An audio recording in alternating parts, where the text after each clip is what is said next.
Premier ലീഗിന്റെ ആവേശം ഒരു സൈഡിൽ നടക്കുമ്പോൾ ലാലിഗയും ഒരു ടൈറ്റ് കോമ്പറ്റീഷനിലേക്ക് പോയിക്കൊണ്ടിരിക്കുകയാണ്. ഒരു 4 പോയിന്റിന്റെ അതെ. വ്യത്യാസത്തിൽ റയലും ബാർസ ഇങ്ങനെ ഓടിക്കൊണ്ടിരിക്കുന്നു.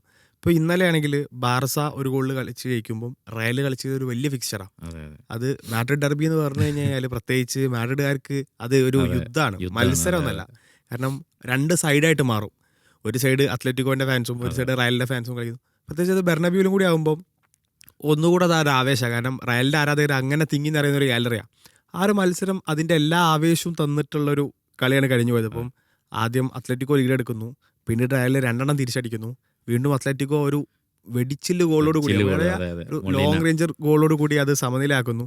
വീണ്ടും വിനീഷ്യസ് അവതരിക്കുന്നു, മത്സരം അതെ, വിജയിക്കുന്നു. അതെ, അതെ. അപ്പോൾ ഈ ഒരു മാച്ച് നമ്മൾ സംസാരിക്കുമ്പോൾ വിനീഷ്യസ് ജൂനിയറിന്റെ പേര് ഭയങ്കരമായിട്ട് എടുത്ത് സംസാരിക്കണം. കാരണം ഈ ഒരു സീസണിന്റെ തുടക്കത്തിൽ റയൽ മാഡ്രിഡിന്റെ കൂടെ വായിച്ചതിന്റെ പേരല്ല ഇനി വിനീഷ്യസ്. അതെ, അതെ, റയലിന്റെ അതെ. കൂടെ വായിച്ചത് എംബാപ്പയുടെ എംബാപ്പെ പേരായിരുന്നു. എന്നുള്ള എംബാപ്പെ രീതിയിൽ. കളിക്കുന്നു, റയൽ ജയിക്കുന്നു. എംബാപ്പെ മോശമായാൽ റയൽ തോൽക്കുന്നു എന്നായിരുന്നു. പക്ഷേ ഒരു second half of the season അല്ലെങ്കിൽ ഒരു കഴിഞ്ഞ കുറേ മത്സരങ്ങളായിട്ട് എംബാപ്പെ പരിക്കേറ്റ് പുറത്തിരുന്നപ്പോൾ വിനീഷ്യസ് ആ പഴയ വിനീഷ്യസ് ആയിട്ട് ഒരു അതെ, മെയിൻ അതെ. മാൻ വിനീഷ്യസ് ആയിട്ട് മാറുന്നുണ്ട്.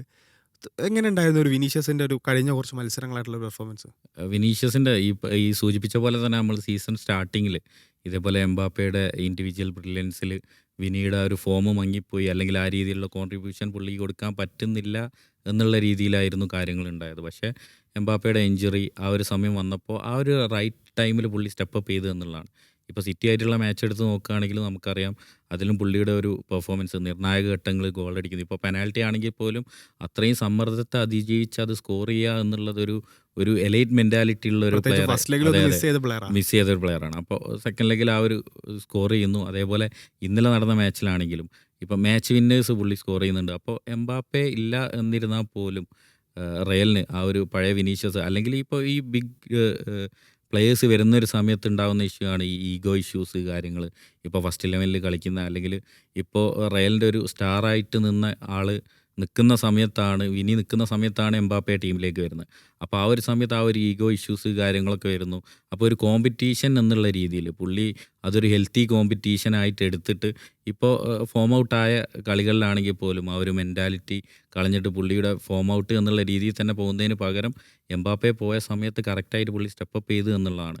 അത് റയലിൻ്റെ ഈ സീസണിലാണെങ്കിലും നമുക്ക് individual perform as A team എന്നുള്ള രീതിയിൽ റയൽ അത്ര പെർഫെക്റ്റ് ആയിട്ടല്ല കളിക്കുന്നത് എന്നിരുന്നാൽ പോലും, പക്ഷേ ചാമ്പ്യൻസ് ലീഗ് ഫിക്ചേഴ്സ് വരുമ്പോൾ അതിനി ഏത് രീതിയിലുള്ള റയലാണെങ്കിലും ആ ഒരു സമയത്തേക്ക് റയലിൻ്റെ ആ ഒരു ഫോം വീണ്ടെടുക്കാൻ പറ്റുമെന്നുള്ളതാണ്. പക്ഷേ ഇൻഡിവിജ്വൽ പെർഫോമൻസ് വരുന്ന സമയത്ത് വിനി അത് സ്റ്റെപ്പ് അപ്പ് ചെയ്തു എന്നുള്ളതാണ്. അത് ഇന്നലത്തെ മാച്ചിലാണെങ്കിൽ പോലും ആ ഒരു മാച്ച് വിന്നർ സ്കോർ ചെയ്യുന്നു. ടൈറ്റിൽ റേസിലാണെങ്കിൽ ഇപ്പോൾ ബാഴ്സക്ക് വേറൊരു ടീമും ഇപ്പോൾ വെല്ലുവിളി കൊടുക്കുന്നില്ല. ഇപ്പോൾ അത്ലറ്റിക്കോൻ്റെ കാര്യം എടുത്ത് നോക്കുകയാണെങ്കിലും അപ്പോൾ ഫസ്റ്റ് 2 ടീംസിനുള്ള ആ ഒരു പോയിൻ്റ് ഗ്യാപ്പ്, അപ്പോൾ നമ്മളും ടൈറ്റിൽ റേസിലുണ്ട്, നമ്മൾ ഔട്ടായിട്ടില്ല.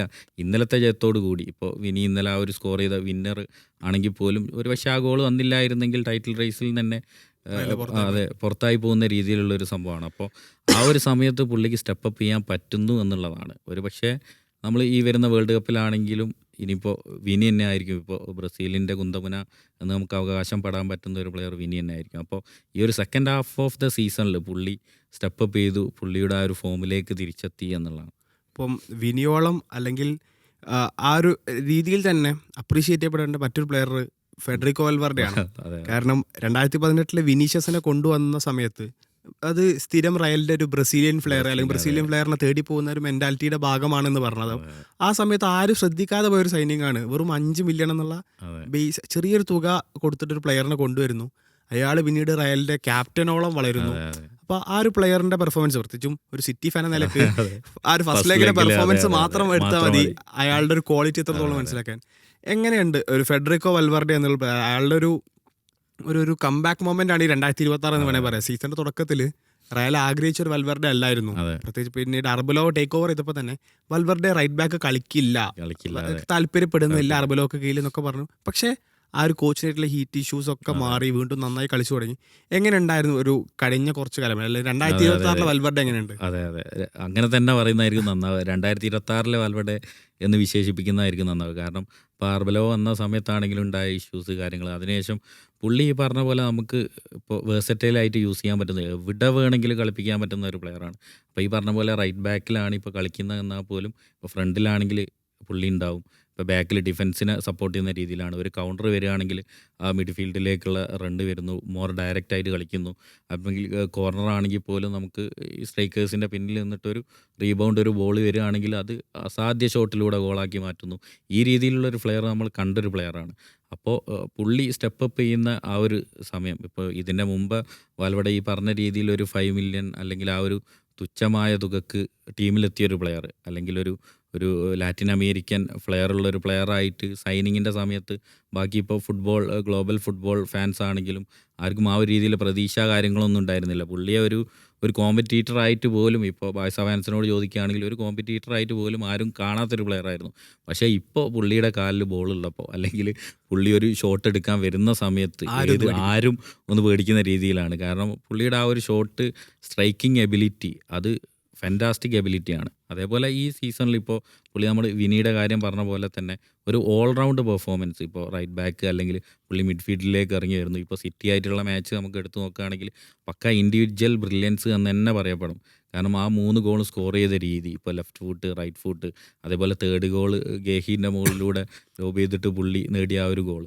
അപ്പോൾ പക്ക ഇൻഡിവിജ്വൽ പെർഫോമൻസും ആ ഒരു രീതിയിൽ റയലിനെ ഒറ്റക്ക് കൊണ്ടുപോകാൻ പറ്റുന്ന രീതി, നമ്മളിപ്പോൾ എംബാപ്പയുടെ കാര്യം വിനീഷ്യസിൻ്റെ കാര്യം പറയുന്ന രീതിയിൽ തന്നെ ഒരു ഇൻഡിവിജ്വൽ പെർഫോമൻസ്, അതും ഒരു സ്ട്രൈക്കർ അല്ലാത്ത അല്ലെങ്കിൽ ആ ഒരു രീതിയിൽ കളിക്കാത്ത ഒരു പ്ലെയർ നോക്കൗട്ട് സ്റ്റേജിൽ ഒരു ഹാട്രിക് അടിച്ചിട്ട് തൻ്റെ ടീമിനെ ക്യാരി ചെയ്യുക എന്ന് പറയുന്നത് ആ ഒരു എബിലിറ്റി അല്ലെങ്കിൽ ഒരു ലീഡർഷിപ്പ് ക്വാളിറ്റി, അത് പുള്ളി ഈ 2006 അതെ 2026 പുള്ളിയിൽ നിന്ന് നമുക്ക് കാണാൻ പറ്റിയിട്ടുണ്ട്. ഇപ്പോൾ നമ്മൾ വൽവർഡെ ഇത്രയും ഈസി ആയിട്ട് കളിക്കുന്നതിൻ്റെ മറ്റൊരു പ്രധാന ആകർഷണമായിട്ട് എല്ലാവരും പറയുന്നത് വെച്ചാൽ തിയാഗോ പിറ്റാർസ് എന്നുള്ള റയലിൻ്റെ അക്കാഡമി പ്ലെയറിൻ്റെ ഒരു പ്രസൻസ് ആണ്. ആൾ മിഡ്ഫീൽഡിൽ കളിക്കുന്ന ഒരു രീതി എന്ന് പറഞ്ഞാൽ ഒരു സീനിയർ പ്ലെയർ കളിക്കുന്ന അതേ ക്വാളിറ്റിയിൽ റയലിൻ്റെ അക്കാഡമി പ്ലെയർ കളിക്കുന്നുള്ളതാണ്. ഇതിവിടെ ഡിസ്കസ് ചെയ്യുന്ന അല്ലെങ്കിൽ ആളുകൾ ഇത്രയും ഡിസ്കസ് ചെയ്യുന്ന പ്രധാന കാരണം റയൽ അങ്ങനെ അക്കാഡമി പ്ലേയേഴ്സിനെ കാര്യമായി യൂസ് ചെയ്യാത്തൊരു ക്ലബ്ബായിരുന്നു. പക്ഷേ എല്ലാവരും ലാമാസിയ എന്നുള്ള രീതിയിൽ പറയപ്പെടുന്ന സമയത്ത് റയൽ പ്ലേയേഴ്സിനെ വാങ്ങിക്കൂട്ടുക എന്നുള്ള രീതിയിലുള്ള ആരോപണങ്ങൾ വരുന്ന സമയത്താണ് ആർബലോവ ഈ രീതിയിൽ പ്ലേയേഴ്സിനെ യൂസ് ചെയ്യുന്നത്. അപ്പം അർബലോവ എപ്പോഴും പറയുന്ന ഒരു കാര്യമുണ്ട്, എനിക്ക് ഐ ട്രസ്റ്റ് മൈ അക്കാഡമി. അതായത് എനിക്ക് എൻ്റെ അക്കാഡമിയിലെ പ്ലേയേഴ്സിന് അത്രയും വിശ്വാസമുണ്ട്. കാരണം ആള് ഈ ജൂനിയർ ടീമുകളൊക്കെ ഹാൻഡിൽ ചെയ്ത് പരിചയമുള്ള ആളാണ്. ഈ പ്ലേയേഴ്സിനൊക്കെ അവരുടെ ചെറുപ്പം മുതലേ കണ്ടു പരിചയിച്ചൊരു വ്യക്തിയാണ്. അപ്പോൾ ആളത് കൃത്യമായിട്ട് യൂസ് ചെയ്യുന്നു, അത് റിസൾട്ട്സ് ഉണ്ടാക്കുന്നു. പ്രത്യേകിച്ച് ഇപ്പോൾ ഈ 2026 കേസിൽ അർബലോയുടെ അല്ലെങ്കിൽ ഈ ഒരു മാർച്ചിലെ അർബലോയുടെ ഒരു ഫിക്സ്ചേഴ്സ് നോക്കുമ്പോൾ ഹോസെ മൗറീനോയുമായി 2 മത്സരങ്ങൾ, അത് കഴിഞ്ഞ് പെപ് ഗാർഡിയോളയുമായി 2 മത്സരങ്ങൾ, ഡീഗോ സിമിയോണി ഒരു 10-13 വർഷം ലാലിഗയിൽ എക്സ്പീരിയൻസ് ഉള്ള ഒരു കോച്ചുമായിട്ടുള്ള മത്സരം. ഈ 5 മത്സരങ്ങളും കംപ്ലീറ്റ് ഡോമിനൻസിൽ അല്ലെങ്കിൽ ഒരു മികച്ച റിസൾട്ട് ക്രിയേറ്റ് ചെയ്ത് വിൻ ചെയ്യുക എന്നുള്ളത് അർബലോയെ കൊണ്ട് സാധിച്ചു എന്നുള്ളതാണ്. ബേസിക്കലി സാബിയെ മാറ്റി അർബലോ വരുമ്പോൾ ആളുകൾ ചിന്തിച്ചിട്ടുണ്ടായിരിക്കും ഇനീഷ്യൽ സ്റ്റേജിലും ആ രീതിയിലുള്ള റിസൾട്ട്സ് ഒക്കെ നോക്കുമ്പോൾ ഇയാളെ കൊണ്ട് ഇത് പറ്റുമോ എന്ന് ചിന്തിച്ചിട്ടുണ്ട്. പക്ഷേ ഐ ക്യാൻ അല്ലെങ്കിൽ ഞാനത് ചെയ്യാൻ പറ്റുന്ന ഒരാളാണ്, അതുകൊണ്ടാണ് ഞാൻ ഇത് ഏറ്റെടുത്തതെന്ന് തെളിയിക്കുന്ന ഒരു മത്സരം.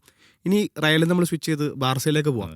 ബാർസ ഒരു വശത്ത് ചില സമയത്ത് പോയിന്റ്സ് ഇങ്ങനെ ഡ്രോപ്പ് ചെയ്ത് സെക്കൻഡിലേക്ക് വീഴുന്നു, പക്ഷേ റയൽ പോയിന്റ് ഡ്രോപ്പ് ചെയ്യുന്ന ഗ്യാപ്പിൽ വീണ്ടും ജയിക്കുന്നു, കയറുന്നു എന്നുള്ള രീതിയിലാണ് പോകുന്നത്. ആൻഡ് ബാർസയുടെ ഒരു സ്പെഷ്യാലിറ്റി അല്ലെങ്കിൽ ഒരു എന്തുകൊണ്ട് ബാർസ ഇങ്ങനെ ലീഡ് എടുക്കുന്നു നോക്കുമ്പോൾ അവർക്ക് ഒരുപാട് മാച്ച് വിന്നേഴ്സാണ്. റയൽ എപ്പോഴും ഒരു ഇൻഡിവിജ്വൽ ബ്രില്യൻസിൽ ഒന്നെങ്കിൽ ഒരു വിനീഷ്യസ് അല്ലെങ്കിൽ ഒരു എംബാപ്പെ, ഇടയ്ക്ക് വൽവർഡെ, ചിലപ്പോൾ ജൂഡ് ബെല്ലിംഗ്ഹാം, അങ്ങനെ ഒരു മാച്ച് വിന്നേഴ്സിന് ഒരാളെ അല്ലെങ്കിൽ 1-2 ആളുകളെ ട്രസ്റ്റ് ചെയ്യുമ്പോൾ ബാർസക്ക് ഒരുപാട് ആളുകളാണ്. റഫീനിയ, യമാൽ, പെഡ്രി, ഒരു സ്ക്വാഡിൻ്റെ ഒരു ഡെപ്ത് അല്ലെങ്കിൽ എങ്ങനെയുണ്ട് ആ ഒരു പെർഫോമൻസ്, ബാർസയുടെ ഈ ഒരു പ്ലെയേഴ്സിൻ്റെ ക്വാളിറ്റിയെ നമ്മളെങ്ങനെ ഒന്ന് വിലയിരുത്തും? അതും പ്രത്യേകിച്ച് നേരത്തെ നമ്മൾ പറഞ്ഞ പോലെ തന്നെ അക്കാഡമി പ്ലേയേഴ്സിനെ യൂസ് ചെയ്യുന്ന രീതി, ആ ഒരു രീതിയിൽ നോക്കുകയാണെങ്കിൽ നമുക്ക് ഈ ബിഗ് നെയിംസ് ഉണ്ട്. എന്നിരുന്നാൽ പോലും ഇപ്പോൾ ലെവൻഡോസ്കി അല്ലെങ്കിൽ റാഫീഞ്ഞ, ലാമീൻ യമാൽ പോലുള്ള പ്ലേയേഴ്സ്, അതേപോലെ മിഡ്ഫീൽഡിൽ ഇവർ യൂസ് ചെയ്യുന്ന പ്ലേയേഴ്സ്, അതായത് അതെ പെഡ്രി, അക്കാഡമി ഗ്രാജുവേറ്റ് ഫെർമിന് അല്ലെങ്കിൽ അക്കാഡമി ഗ്രാജുവേറ്റ്സ് ഈ രീതിയിൽ നല്ല രീതിയിൽ പെർഫോം ചെയ്യുന്നത്. അതെ ആ രീതിയിൽ പെർഫോം ചെയ്യുന്നുണ്ട്. ഇപ്പോൾ നമുക്ക് UCL ക്യാമ്പയിൻസിൽ എടുത്ത് നോക്കുകയാണെങ്കിലും ഇപ്പോൾ ഫസ്റ്റ് ലെഗ് ന്യൂകാസിലായിട്ടുള്ള മാച്ച്, പക്ഷേ അത് ക്യാമ്പ് നൗവിലേക്ക് വന്ന സമയത്ത് ആ ഒരു രീതിയിൽ പ്ലേയേഴ്സ് സ്റ്റെപ്പ് അപ്പ് ചെയ്ത് എന്നുള്ളതാണ്. അപ്പോൾ നിർണായക മത്സരങ്ങളിലേക്ക് വരുന്ന സമയത്ത് ആ ഒരു ടീമിന്, അതേപോലെ നമ്മൾ അവരുടെ ഗോൾ സ്കോറിങ് എബിലിറ്റി നോക്കുകയാണെങ്കിലും ഇപ്പോൾ ഗോൾ ഡിഫറൻസ് നോക്കുകയാണെങ്കിൽ അത്രയും ഇപ്പോൾ ഏറ്റവും കൂടുതൽ ഗോൾസ് സ്കോർ ചെയ്യുക യൂറോപ്പിലെ തന്നെ ആസ് എ ടീം എന്നുള്ള രീതിയിൽ ബാഴ്സലോണ ആൻസി ഫ്ലിക്കിൻ്റെ അണ്ടറിലാണെങ്കിലും ആ രീതിയിൽ അവർ സ്കോർ ചെയ്യുന്നുണ്ട്.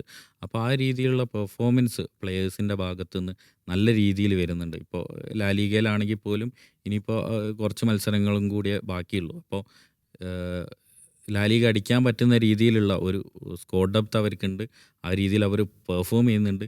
ഇപ്പോൾ ഡിഫൻസിലും കൂടെ ഒന്നുകൂടെ ശ്രദ്ധിക്കുകയാണെങ്കിൽ നല്ല രീതിയിൽ തന്നെ റയലിൻ്റെ ആ ഒരു വെല്ലുവിളി മറികടന്നിട്ട് അവർക്ക് ലാലിഗ നേടാൻ പറ്റും എന്നുള്ളതാണ്. അതേപോലെ ചാമ്പ്യൻസ് ലീഗിലും ഇനി വരുന്ന ഇനിയിപ്പോൾ ആഴ്സണൽ ആയിട്ടുള്ള മാച്ചായിരിക്കും. അതിൻ്റെ മുമ്പ് നമുക്ക് അത്ലറ്റിക്കോ മാഡ്രിഡ്. അതെ അത്ലറ്റിക്കോ ആയിട്ടുള്ള മാച്ചിൽ നമുക്ക് ഇതിൻ്റെ മുമ്പ് ഈ സീസണിൽ തന്നെ കണ്ടാണ് അത്ലറ്റിക്കോ ബാഴ്സ മാച്ച്.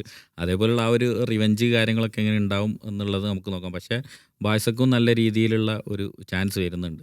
ഇപ്പോൾ ഹാൻസി ഫ്ലിക്ക് എന്ന പരിശീലകൻ നമ്മൾ ബയൺ മ്യൂണിക്കിലെ ആളുടെ വലിയൊരു ടെന്യൂർ നമ്മൾ കണ്ടതാണ്. അയാൾ നേടിയ ട്രോഫികളെല്ലാം നമ്മൾ കണ്ടത്. പക്ഷെ അവിടെ ഉണ്ടായിരുന്ന ഹാൻസി ഫ്ലിക്കിന്റെ മെന്റാലിറ്റി എത്ര വിജയിച്ചാലും ആളെ ഓവർ അതെ സെലിബ്രേറ്റ് ചെയ്യാത്ത അതെ ഒരു തണുത്ത മരവീച്ച മത്സരം, പ്രത്യേകിച്ച് ആ 8-2 എന്നുള്ള 8-2 വലിയൊരു വിൻ അതെ ചെയ്തപ്പോഴും ആള് ആള് ഒരു കൂളാണ്. കൂളായിട്ട് ഇരുന്ന ഒരു മത്സരം. അതെ പക്ഷേ ബാർസയുമായി അയാൾ വന്നു ചേർന്ന ശേഷം ഓരോ ചെറിയ ജയങ്ങളും ജയങ്ങളും ഒരു അതെ അതെ കിരീടത്തോളം അയാൾ അതെ ആഘോഷിക്കുന്നുണ്ട്. നല്ലൊരു ഇമോഷണൽ ആ അറ്റാച്ച്മെന്റ് അതിന്റെ ടീമായിട്ട്. ഉണ്ടായിട്ടുണ്ട്. അതെ അതെ ഇപ്പോൾ ഏറ്റവും അവസാനം നടന്ന ഒരു പ്രഖ്യാപന പ്രകാരം ബാർസ കഴിഞ്ഞാൽ ഞാൻ മറ്റൊരു ക്ലബ്ബ് ഏറ്റെടുക്കുന്നില്ല എന്ന് പറയുന്നുണ്ട്. അതെ അപ്പോൾ ആ ഒരു ഫ്ലിക്ക് എന്ന പരിശീലകൻ ബാർസയിൽ വരുത്തിയ ഒരു മാറ്റം എങ്ങനെയുണ്ട് ശരിക്കും? അത് പ്ലേയേഴ്സിന് നല്ലൊരു വിന്നിങ് മെൻറ്റാലിറ്റി പുള്ളി ആ ഒരു സംഭവം ബൂസ്റ്റ് ചെയ്തെന്നുള്ളതാണ്. നമ്മൾ ഓൺ ദ പിച്ച് മാത്രമല്ല ഓഫ് ദ പിച്ച് നമ്മൾ നോക്കുകയാണെങ്കിലും പുള്ളി മത്സരശേഷം ഓരോ പ്ലേയേഴ്സുമായിട്ട് ഇൻട്രാക്ട് ചെയ്യുന്ന രീതി, അല്ലെങ്കിൽ ലമീൻ യമാലിൻ്റെ ഇതിനു മുമ്പുള്ള ഇഷ്യൂവിൽ പുള്ളി പ്രൊട്ടക്റ്റ് ചെയ്ത രീതി, അപ്പോൾ ആ പ്ലേയേഴ്സിനെയൊക്കെ പുള്ളി നല്ല രീതിയിൽ ഇപ്പോൾ മാധ്യമങ്ങൾക്ക് മുമ്പിലാണെങ്കിലും ഇട്ട് കൊടുക്കാതെ പുള്ളി പ്ലേയേഴ്സിനെ പ്രൊട്ടക്റ്റ് ചെയ്യുന്ന ഒരു രീതിയുണ്ട്. അപ്പോൾ ആ ഒരു കണക്ഷൻ ഇപ്പോൾ പ്ലേയേഴ്സുമായിട്ടുള്ള ആ ഒരു കണക്ഷൻ നല്ല രീതിയിൽ പുള്ളി മെയിൻറ്റെയിൻ ചെയ്യുന്നുണ്ട്. അങ്ങനെ ഒരു കണക്ഷൻ ബിൽഡ് ചെയ്യുന്ന ഒരു ഒരു ഒരു മാനേജർ വരുന്ന സമയത്ത് ആ ടീമിൽ ഉണ്ടാകുന്ന ഇമ്പാക്റ്റ് വളരെ വലുതാണ്. കാരണം ആസ് എ ടീമിന് വേണ്ടിയിട്ട് പെർഫോം ചെയ്യുക എന്നതിലുപരി നമ്മുടെ ഈ ഒരു റിലേഷൻ കീപ്പ് ചെയ്യുന്ന, അല്ലെങ്കിൽ നമ്മുടെ ഒരു ഗുരു സ്ഥാനത്ത് കാണുന്ന ഒരാൾക്ക് വേണ്ടിയിട്ട് നമ്മളിൽ അർപ്പിച്ച വിശ്വാസം കീപ്പ് ചെയ്യുക എന്നുള്ള രീതിയിൽ ഒരു മാനേജർക്ക് വേണ്ടിയിട്ട് പ്ലേയേഴ്സ് കോൺട്രിബ്യൂട്ട് ചെയ്യുന്ന പല സമയങ്ങളും ഉണ്ടാവാറുണ്ട്. അപ്പോൾ അതേപോലൊരു സംഭവം, ഒരു വിന്നിങ് മെൻറ്റാലിറ്റി, അല്ലെങ്കിൽ ആസ് എ ടീം എന്നുള്ള രീതിയിൽ ഇപ്പോൾ അക്കാഡമി ഗ്രാജുവേറ്റ്സിനാണെങ്കിലും പുള്ളിക്ക് ആ ഒരു രീതിയിൽ പെർഫോം ചെയ്യിക്കാൻ പറ്റുന്നുണ്ട്. അപ്പോൾ അതാണ് മെയിനായിട്ടും പ്ലേയേഴ്സായിട്ടുള്ള ഒരു റിലേഷനാണ് മെയിനായിട്ട് ഹാൻസി ഫ്ലിക്കിൻ്റെ അണ്ടറിൽ ഉണ്ടായ ഒരു സംഭവം. അതേപോലെ പിന്നെ ഈ പറഞ്ഞ പോലെ റാഫീഞ്ഞ ഇപ്പോൾ സീനിയർ പ്ലേയേഴ്സ് ആണെങ്കിൽ പോലും അവർക്കും ആ ഒരു രീതിയിലുള്ള സ്പേസ് പുള്ളി കൊടുക്കുന്നുണ്ട്. ഇപ്പോൾ ഇഞ്ചറി മാറി തിരിച്ചു വരുന്ന പ്ലേയേഴ്സ് ആണെങ്കിലും ആ ഒരു റൊട്ടേഷൻ സ്ക്വാഡ് റൊട്ടേറ്റ് ചെയ്യുന്ന രീതി, എല്ലാ പ്ലേയേഴ്സിനും ഇനഫ് ടൈം കൊടുക്കുന്ന രീതി, ഇതിലൊക്കെ പുള്ളി ആസ് എ ടീം എന്നുള്ള രീതിയിൽ ആ ഒരു ഒത്തിണക്കത്തോട് കൂടിയിട്ട് ടീമിനെ കൊണ്ടുപോകാൻ പറ്റുന്നുണ്ട്. പിന്നെ ഈ ഒരു പുള്ളി കുറച്ചുകൂടെ പാഷനേറ്റാണ്. നേരത്തെ പറഞ്ഞ പോലെ തന്നെ ബയേണിലോ നേരത്തെ നമ്മൾ കണ്ട രീതിയിലുള്ള ഒരു സംഭവമല്ല. പുള്ളി കുറച്ചുകൂടെ ഭയങ്കര ഒരു ഒരു ഒരു ബാഴ്സ ഫാൻ ആ ടീമിനെ പരിശീലിപ്പിച്ചാൽ എങ്ങനെ ഇരിക്കും, ആ ഒരു രീതിയിലാണ് പുള്ളി ഇപ്പോൾ പ്ലേയേഴ്സുമായിട്ട് ഇൻട്രാക്ട് ചെയ്യുന്നതും ആ ഒരു ടീമുമായിട്ടുള്ള ഇമോഷണൽ അറ്റാച്ച്മെൻറ്റ് നല്ല രീതിയിലുള്ളതായിട്ട് പലപ്പോഴും ഫീൽ ചെയ്തിട്ടുണ്ട്. ഇപ്പോൾ ബാർസക്ക് ഇനി അത്ലറ്റിക്കോ മാഡ്രിഡുമായിട്ട് ചാമ്പ്യൻസ് ലീഗിന്റെ ക്വാർട്ടർ ഫൈനൽ കളിക്കണം. അപ്പോൾ അത് 2 ലെഗ് അതെ ഉണ്ട്. അതിനിടയിൽ തന്നെ ലാലിഗയിൽ അവർക്കൊരു ഫിക്സ്ചർ ഉണ്ട്. അതെ അത് കഴിഞ്ഞ റയലിനെ ക്യാമ്പ് നൗവിൽ അവർക്ക് വെൽക്കം ചെയ്യാനുണ്ട്. അപ്പോൾ ഒരുപാട് ഒരു ടൈറ്റ് ഫിക്സ്ചേഴ്സ് ഇനിയുള്ള ഷോർട്ട് പീരിയഡിൽ കളിക്കാനുണ്ട്. അപ്പോൾ ഈ ഒരു സ്ക്വാഡ് ഇപ്പം നമുക്കറിയാം ഒരുപാട് ടാലൻസ് ഉണ്ട്, ഒരുപാട് പ്ലെയേഴ്സ് ഉണ്ട്, അക്കാഡമി താരങ്ങൾ സ്റ്റെപ്പ് അപ്പ് ചെയ്യുന്നുണ്ട്. ഈ ഒരു ടാലൻസ് വെച്ച് how they will finish the season? എന്തൊക്കെയായിരിക്കും ലീഗിൽ എവിടെ എത്താൻ സാധ്യത? ചാമ്പ്യൻസ് ലീഗ് എത്ര മുന്നോട്ട് പോകും? എന്തായിരിക്കും ഒരു പ്രഡിക്ഷൻ എന്നുള്ള നമുക്ക് പറയാൻ പറ്റുക? ലീഗിൽ നമ്മൾ നോക്കുകയാണെങ്കിൽ ഞാൻ ബാഴ്സക്ക് തന്നെയാണ് ചാൻസ് കൊടുക്കുന്നത്. ഇനിയിപ്പോൾ ഉള്ള റിമൈനിങ് ഫിക്ചേഴ്സ് നോക്കുകയാണെങ്കിലും ഇപ്പോൾ നമ്മൾ ഇതിൻ്റെ മുമ്പ് അത്ലറ്റിക്കോ ആയിട്ടുള്ള ആ ഫസ്റ്റ് ലെഗിൽ 4-0 ആ ഒരു മത്സരശേഷം പിന്നെ സെക്കൻഡ് ലെഗിൽ ബാഴ്സ പരാജയപ്പെട്ട് എന്നിരുന്നാൽ പോലും ആ പ്ലേയേഴ്സിനുണ്ടായ ഒരു ഫൈറ്റിംഗ് സ്പിരിറ്റിനെ പറ്റിയിട്ട് ഇപ്പോൾ ട്രോൾ ചെയ്യുന്ന ആൾക്കാർ വരെ ബാഴ്സലോണയുടെ ആ ഒരു ഫൈറ്റിംഗ് സ്പിരിറ്റിനെ വാനോളം പുകഴ്ത്തിയ ആൾക്കാരാണ്. അപ്പോൾ ആ ഒരു രീതിയിൽ ആ ഒരു റൈറ്റ് മൊമെൻ്റ് എത്തിയപ്പോഴേക്ക് തന്നെ പ്ലേയേഴ്സും ടീമും ജെല്ലായി എന്നുള്ളതാണ്. ആ ഒരു രീതിയിൽ ആ ഒരു ഫൈറ്റിംഗ് സ്പിരിറ്റ്, അല്ലെങ്കിൽ ബാഴ്സയുടെ ലെഗസി കീപ്പ് ചെയ്യുന്ന രീതിയിലുള്ള ഒരു മെൻറ്റാലിറ്റി പ്ലേയേഴ്സിലേക്ക് ഇഞ്ചക്ട് ചെയ്യാൻ പറ്റി. ഈ ഒരു സംഭവം തന്നെയാണ് നമ്മൾ ന്യൂ കാസിൽ സെക്കൻഡ് ലെഗിലും നമുക്ക് കാണാൻ പറ്റിയത്. അപ്പോൾ ഈ സീസൺ എൻഡിലേക്ക് വരുമ്പോൾ പ്ലേയേഴ്സും മാനേജ്മെൻറ്റും ഒക്കെ ആ ഒരു രീതിയിൽ തന്നെ സ്റ്റെപ്പ് അപ്പ് ചെയ്യുന്നുണ്ട്. അപ്പോൾ ചാമ്പ്യൻസ് ലീഗിലെ സാധ്യതകൾ വെച്ച് നോക്കുകയാണെങ്കിൽ ഇപ്പോൾ അത്ലറ്റിക്കോ ആയിട്ടുള്ള മാച്ച് അതെന്തായാലും ഒരു തീപ്പാറുന്ന പോരാട്ടം തന്നെ ആയിരിക്കും. അപ്പോൾ അതിൻ്റെ മത്സരഫലം എന്താണോ അതിൽ ഒരു എഡ്ജ് ബാഴ്സക്ക് തന്നെയാണ് കൊടുക്കുന്നത്. അത് കഴിഞ്ഞാൽ ഇപ്പോൾ പോസിബിൾ ആഴ്സണലായിട്ടുള്ളൊരു സെമി സെമി ഫൈനൽ ഫൈനലാണ് വരാൻ പോകുന്നത്. അപ്പോൾ ഇപ്പോൾ ഗ്ലോബൽ ഫുട്ബോൾ ഫാൻസ് പറയുകയാണെങ്കിലും ഒരു ഒരു ഒരു എൽ ക്ലാസിക്കോ ഫൈനലിനുള്ള ഒരു സ്കോപ്പ് ഒരുങ്ങുന്നു എന്ന് ഒരുങ്ങുന്നു. വേണമെങ്കിൽ നമുക്ക് പറയാം.